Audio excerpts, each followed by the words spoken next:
Right now, somewhere, someone is taking a bite of something far too hot. Their eyes are watering, they're sweating, fanning their mouth, reaching for a glass of water, completely sure their tongue is on fire. But they're wrong. Nothing is, in fact, burning. If you put a thermometer in their mouth, it would read a perfectly ordinary body temperature, the same as it did a minute ago. There's no flame, no injury, no damage of any kind, and yet the feeling is absolutely real, vivid, urgent, impossible to ignore. Because what's happening isn't a burn, it's a lie, a small, beautiful lie that a plant figured out how to tell straight to your nervous system. And the strangest part? That person knows it's coming. They've felt it 100 times before, and they came back and asked for it even hotter. So let's clear up the first myth. Spiciness isn't a taste. Sweet, salty, sour, bitter, savory. That's the whole list. Chili isn't on it. The heat is something else entirely. Capsaicin, the main fiery compound in a pepper, doesn't touch your taste buds at all. It goes for your pain nerves, the same wiring that screams when you grab a hot pan. On those nerves sits a tiny gate called TRPV1. Its real job is to warn you about dangerous heat when your tissue climbs past about 43 degrees Celsius, right where heat starts to hurt. TRPV1 opens and your brain hears one word, fire. Here's the trick. Capsaicin slips into a little pocket inside that gate and quietly lowers the temperature it fires at, so the detector starts screaming at normal body heat with no fire anywhere near it. Picture a smoke detector shrieking in a room with no smoke. That's your mouth, a perfect false alarm blaring away over nothing at all. And this isn't a fringe idea, it's Nobel-grade science.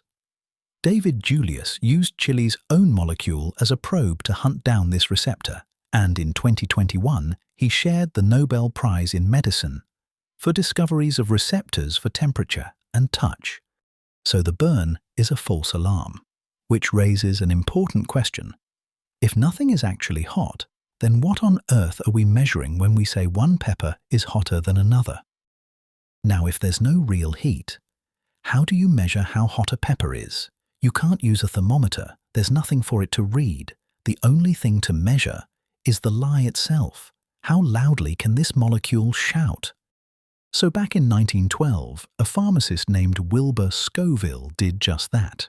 He'd dissolve a ground-up pepper in alcohol, then keep diluting it in sugar water more and more until a panel of tasters could no longer feel any burn at all. The amount of dilution it took to silence the burn became the pepper's score.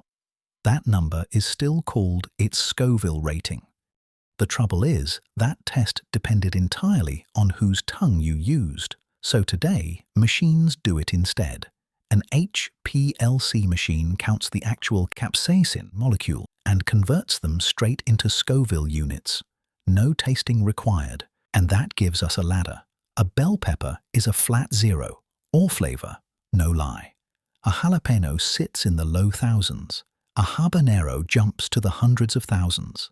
At the top, peppers bred purely to be loud. As of 2026, the record holder is a monster called Pepper X, around 2.7 million units, and pure crystalline capsaicin, about 16 million.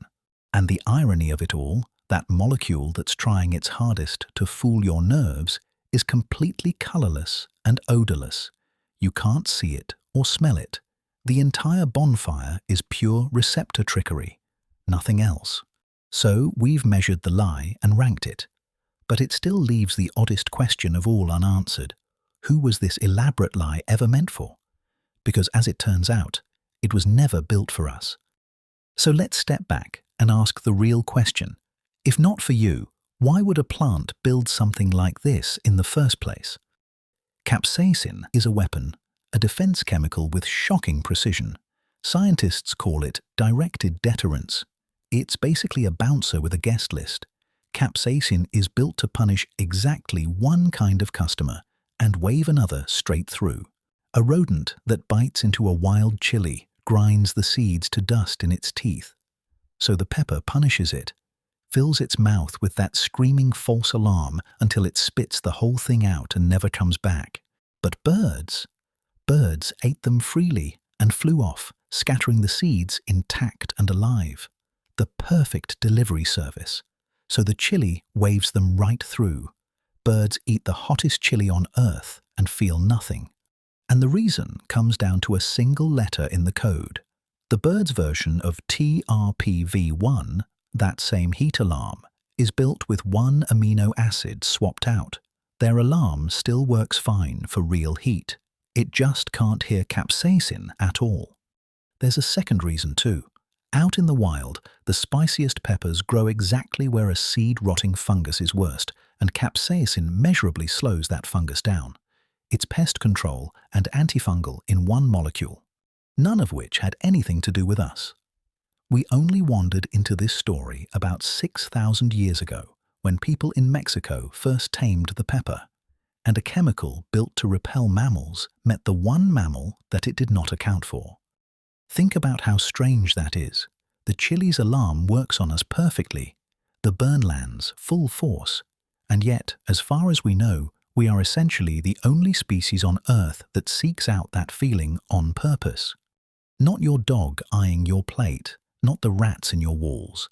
In rural Mexico, whole villages feed pigs and dogs the same chili-spiced leftovers they eat themselves every day for years.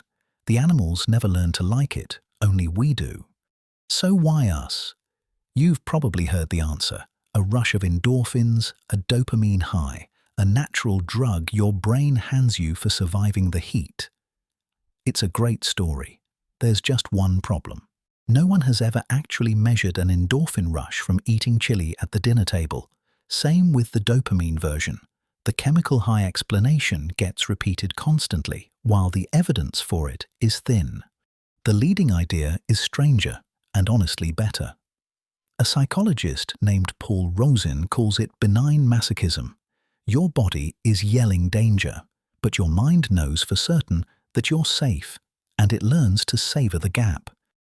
It's the same reason we ride roller coasters or watch horror films from the safety of a couch.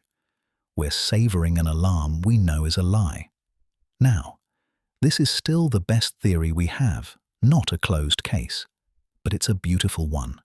And the proof you weren't born this way? No child likes chili. Every one of us starts out rejecting it, exactly as the alarm intends.